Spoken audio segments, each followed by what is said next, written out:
Hi, welcome to my YouTube channel knowledge with Raghav. तो चलिए हम लोग देखते हैं हाउ डू ऑर्गेनिज्म्स रिप्रोड्यूस। ठीक है, अब ये चैप्टर 8 है, क्लास 10th। तो देखिए, ये जानने से पहले हम लोग ये जानने की कोशिश करते हैं बिफोर मैकेनिज्म, इसका मैकेनिज्म जानने से पहले कि कैसे ऑर्गेनिज्म रिप्रोड्यूस करते हैं, उससे पहले हम लोग का जहन में ये सवाल आना चाहिए कि why do organism reproduce. Organism जो होते हैं वो रिप्रोड्यूस क्यों करते हैं। ठीक है, तो जबकि ये जरूरी है नहीं रिप्रोड्यूस करना। ठीक है, not necessary to maintain the life of individual organisms. ठीक है, ऑर्गेनिज्म जो है उनके लाइफ को मेंटेन करने के लिए क्या रिप्रोड्यूस करना जरूरी है, रिप्रोडक्शन करना जरूरी है? नहीं, ये जरूरी नहीं है। आपको बताया था कि मॉलिक्यूल्स को रिपेयर होना चाहिए और उसके लिए न्यूट्रिशन चाहिए, और न्यूट्रिशन का डाइजेशन होता है, किस तरह से एब्जॉर्प्शन होता है, वो सब आपको बताए थे। और जो उसमें बायोलॉजिकल प्रोसेस में जो कुछ भी निकल रहा था तो उसका एक्सक्रीशन भी होना चाहिए। लैब प्रोसेस में आपको सारा बताए थे। तो एक्चुअली हम लोग को जिंदा रहने के लिए क्या चाहिए, वो जो मॉलिक्यूल्स है बना हुआ वो पूरा रिपेयर होना चाहिए। वो अगर रिपेयर नहीं हुआ तो फिर गड़बड़ हो जाएगा। तो रिप्रोडक्शन जरूरी नहीं है। ठीक है, लेकिन देखिए यहाँ पे सवाल क्या होता है कि we notice organism because they reproduce. आप लोग अब बहुत तरह का देख रहे हैं, जितने लोग को देख पा रहे हैं। ठीक है, तो वो इसलिए देख पा रहे हैं क्योंकि वो रिप्रोड्यूस कर रहा है। नहीं तो ओवर द टाइम सबका एक लिमिटेड टाइम ऑफ फ्रेम एक लिमिटेड टाइम है कि हाँ इतना दिन तक ये जिंदा रहने के बाद वो खत्म हो जाता है, वो स्पीसीज मर जाएगा।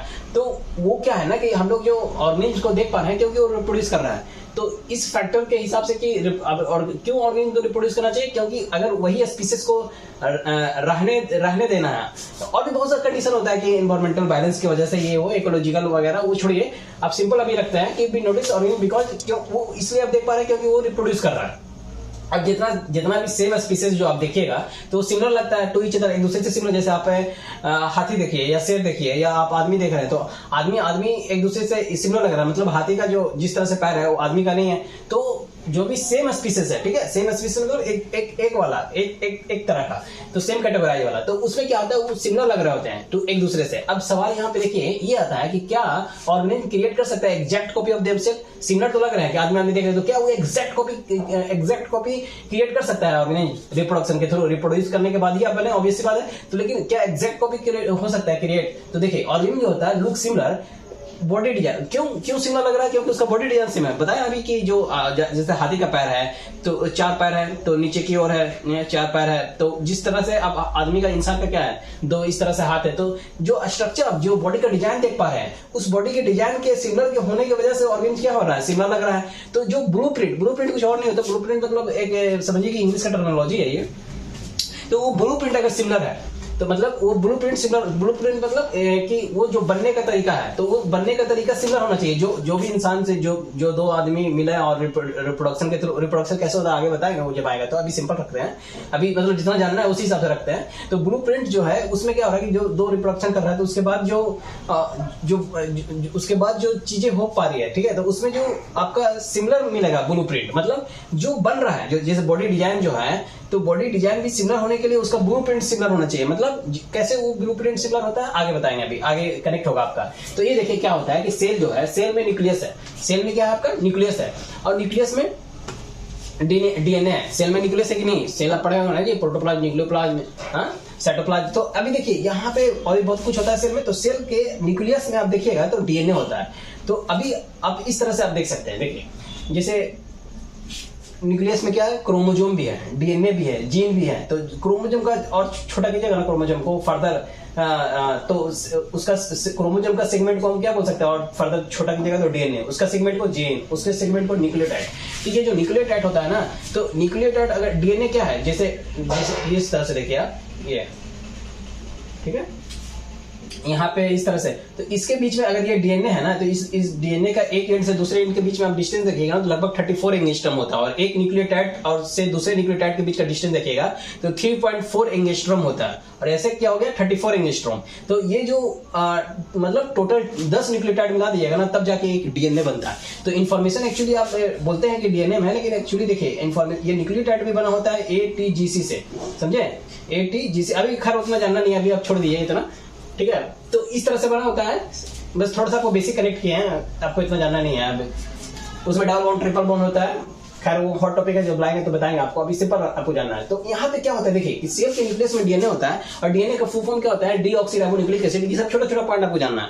इसको फुल फॉर्म क्या बोलते हैं, डीऑक्सीराइबोन्यूक्लिक एसिड, याद होना चाहिए आपको।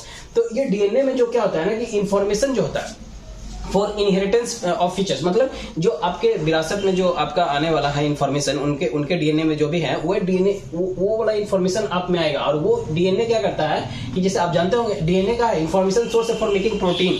मतलब देखिए हम ये नहीं बोल रहे हैं कि डीएनए प्रोटीन बनाता है, ये इन्फॉर्मेशन सोर्स है फॉर मेकिंग प्रोटीन। जैसे न्यूक्लियस क्या करता है, सेल में न्यूक्लियस जो है वही तो सबको गाइड कर रहा है ना, आपको जितने भी बॉडी में माइटोकॉन्ड्रिया है, सेंट्रोसोम है, गोल्गी बॉडी है, एंडोप्लाज्मिक रेटिकुलम है। एंडोप्लाज्मिक रेटिकुलम में भी आप देखते होंगे कि स्मूथ होता है और रफ होता है। स्मूथ फैट बनाने का काम करता है। रफ वाला क्या होता है, रफ में भी एंडोप्लाज्मिक रेटिकुलम का रफ वाला भी क्या करता है, उसमें भी आप देखिएगा ना तो वो प्रोटीन बनाने का काम करता है, लेकिन उसमें भी राइबोसोम होता है एंडोप्लाज्मिक रेटिकुलम का रफ वाला पार्ट में, ठीक है। राइबोसोम वो जो कि क्या होता है, प्रोटीन फैक्ट्री बोलते हैं उसको, प्रोटीन बनाता है। लेकिन देखिए ये सोर्स जो है, तो ये इन्फॉर्मेशन सबको गाइड कौन कर रहा होता है, ये न्यूक्लियस कर रहा होता है। तो न्यूक्लियस में कौन, तो न्यूक्लियस में डीएनए, न्यूक्लियस में ही है डीएनए आपका। तो इन्फॉर्मेशन सोर्स है डीएनए, क्या है, इन्फॉर्मेशन सोर्स है फॉर मेकिंग प्रोटीन। अब हम आपको बताए थे कि अपना टिश्यू क्या है, स्पेशलाइज्ड टिश्यू है, स्पेशलाइज्ड टाइप का टिश्यू, उसमें प्रोटीन का स्ट्रक्चर पाया जाएगा, उसके शेप और स्ट्रक्चर अगर चेंज होगा तो आपका डिजाइन, आपका बॉडी डिजाइन चेंज हो जाएगा, तो फिर आप सिमिलर लुक नहीं लगेगा। तो ये देख रहे हैं चीजें कैसे कनेक्ट है, वही है DNA information source for making protein. अगर ये चेंज हो जाएगा तो आपका बॉडी डिजाइन अल्टर हो जाएगा, मतलब आप नहीं लगेगा जैसा जो हम आपको बता रहे थे कि बॉडी डिजाइन की वजह से आप सिमिलर लग रहे हैं। तो ये सारा काम कहां से हो रहा है, इस तरह से। और ये अपना आप में बड़ा कॉम्प्लिकेटेड है, ऐसा नहीं खटाक से मतलब हो जा रहा है चीजें, लेकिन आपको अभी बेसिक छोटा छोटा पॉइंट जानना है, बस ये चीज यहाँ पे हो रहा है, समझ में आ रहा होगा। अब देखिए कि रिप्रोडक्शन जो होता है उसमें क्या है, सबसे बेसिक इवेंट क्या हो रहा है रिप्रोडक्शन में, कि क्रिएशन हो रहा है डीएनए का कॉपिंग का। डीएनए कॉपी हो रहा है, बन रहा है, डीएनए पे डीएनए का कॉपी होकर बनते जा रहा है, ठीक है। तो ये जो हो रहा है, ये जो आप देखिएगा ना, तो ये जो सेल्स में, जो ये सेल्स में ही है ये, तो रिप्रोडक्शन क्रिएशन का काम कौन करता है, सेंट्रोसोम करता है ना, ये सेल डिवीजन करता है, सेल पे सेल बनाएगा।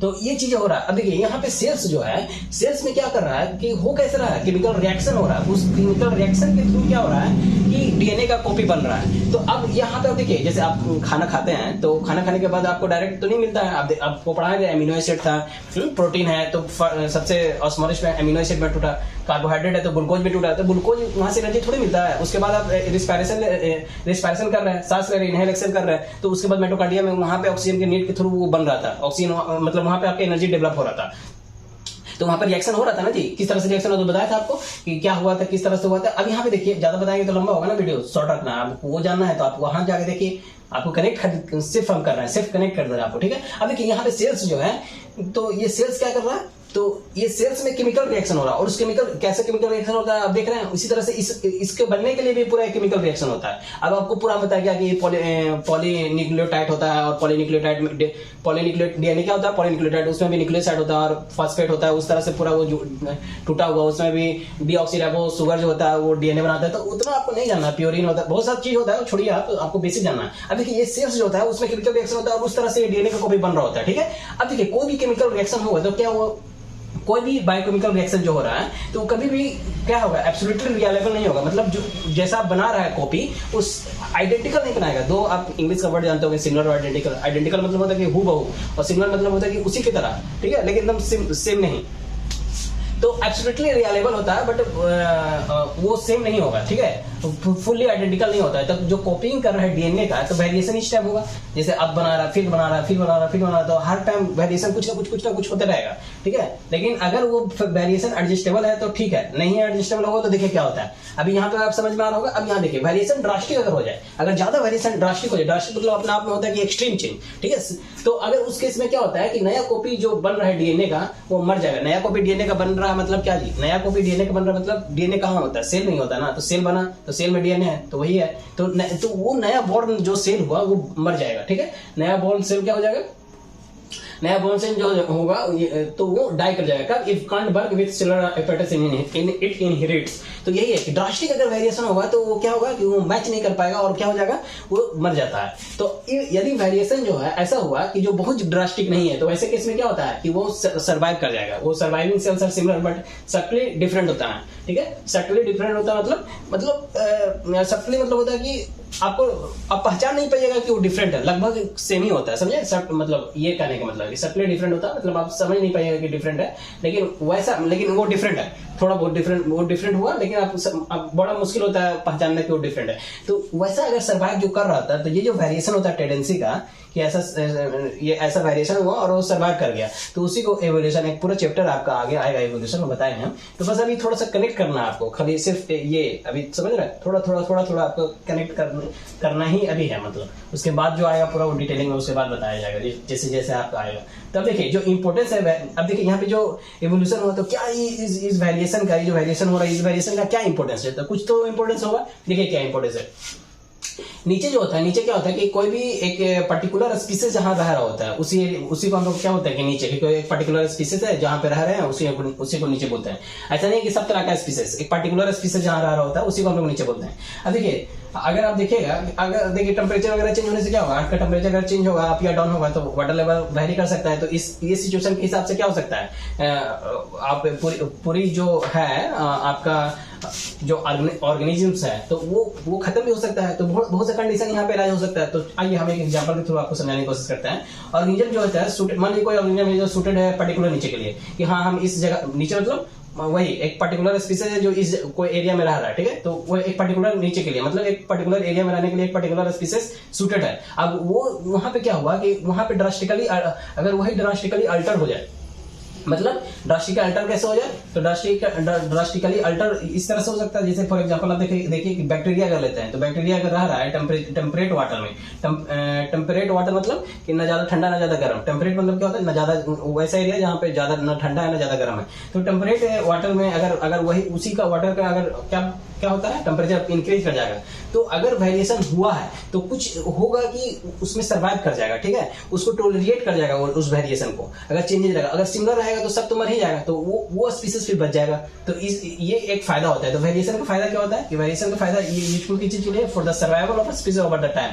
तो ओवर द टाइम क्या होगा, कभी ना कभी तो ऐसा सिचुएशन, कभी भी कुछ भी सिचुएशन क्रिएट हो सकता है। तो वो सिचुएशन क्रिएट हुआ जहाँ पे ऐसी सिचुएशन हो कि सब मर गया, लेकिन उस वेरिएशन की वजह से क्या हो गया कि वो टॉलरेट करके उस कंडीशन में भी सर्वाइव कर गया। तो ये वेरिएशन का ये वेरिएशन का क्या है, वेरिएशन का यही यूजफुल है। वेरिएशन इस तरह से आप देख सकते हैं कि अपने आप में यूजफुल हो पा रहा है, ठीक है।